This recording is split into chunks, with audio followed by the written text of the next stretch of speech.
Now let's get familiar with two more properties of many objects, which includes visibility and enable. I remove the second button here, code, and here we don't need it, here and here. And on the user for one also, let's say I want to enable or disable some options like option button, just as an example. It is very obvious. And let's add a button here and copy by Control or Command drag.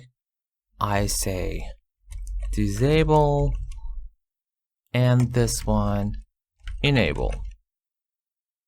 By clicking on that, I want to disable option button 1. So double click on this button. We say option button 1 dot enabled. Actually, we don't have enabled, disabled. We say enabled equal true or false. Enabled equal true. Here actually false, or set 0. And on the enable one, I want to enable that.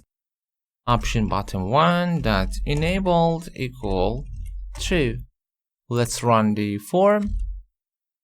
Working, disable. You see, now it is grayed out, and enable. It is enabled. Disable, enable. And you know, instead of typing like that and make it complex, I could make one button and make a toggle. Allow me to change the caption. Disable, enable. Okay. And remove the second command here. Actually, this third. I say option button dot enabled equal option button dot enabled, but I mentioned before, set not. Whatever it is, switch it to not. Is it enabled? So set not the enabled. Is it disabled? Set not disabled, mean enabled. Now we made a toggle. Disable, enable.